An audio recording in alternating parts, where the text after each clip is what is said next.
smokes, what a game. The Big 12 championship won by Baylor 21-16. Dave Aranda leads the Baylor Bears to the promised land and probably dashed Oklahoma State's chances of making the college football playoff with the win. What's up, kinfolk? It's RJ Young. I am not on a step mill. Want to give you my instant reaction to the end of this game, which was phenomenal. Desmond Jackson just missed reaching the pylon as Jaron McVay was able to keep him from inches away from making that. And what a great moment for him, a sixth-year senior out of Richmond, Texas, who helped seal the game that Baylor looked like they were going to give away. Okay, so Baylor had jumped out to a 21-3 lead in a game that looked like they were completely in control of, with a backup quarterback as their starter. Blake Shapen comes into the game in his second start ever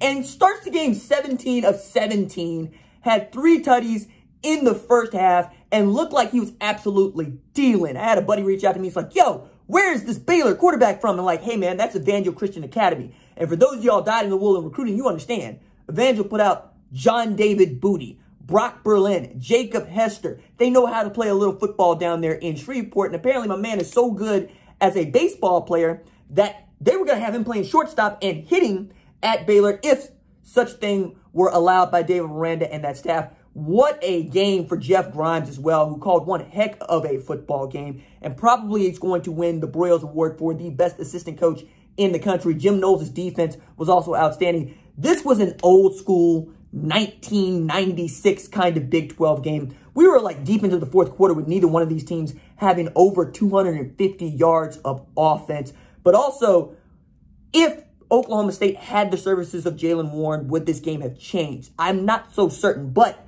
it needs to be said.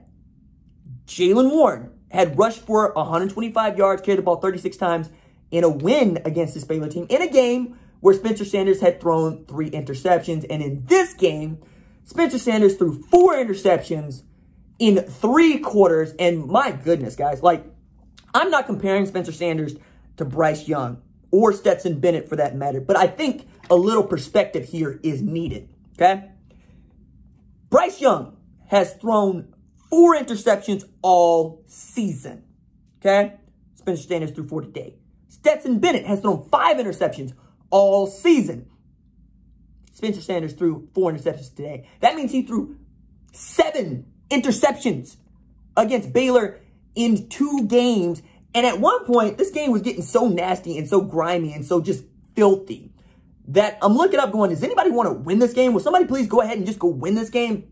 And I feel for Oklahoma State and Oklahoma State fans because it felt like if you had anything like a run game, you might still have won this game, even with Spencer Sanders having those blunders, especially since Dave Aranda had a couple of questionable blunders himself, one of which was going for it on 4th and 1 from his own 36-yard line.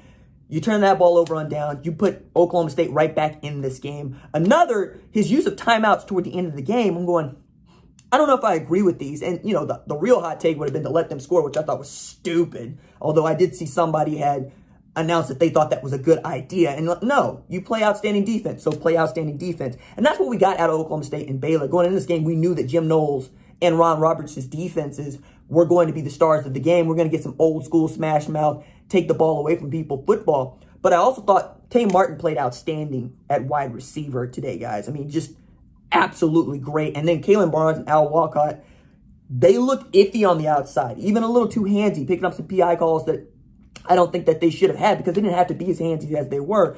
But that Baylor defense, just getting after Spencer Sanders, getting after Casey Dunn's offense, really forcing them to put the game in Spencer Sanders' hands. I got to say, I'm thrilled for Baylor. I think they're going to end up in the Sugar Bowl, perhaps, right? We'll see what happens with Alabama and Georgia a little bit later on, but phenomenal season for them. They win 11 games after losing Matt Rule to the NFL, being able to hire such a stud defensive coordinator like Dave Aranda, who has said over and over again he wants to be at Baylor. He thinks they can win there. Congratulations to them on winning the Big 12 championship game.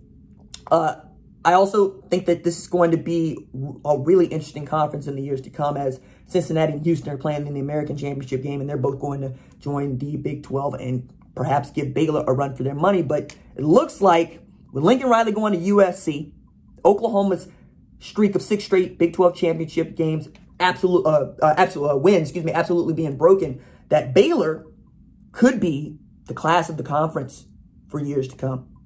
All right, that's it for me. Yes. Thanks for watching this video, and remember, hit that subscribe button so you don't miss any other videos on the #1 ranked show YouTube channel.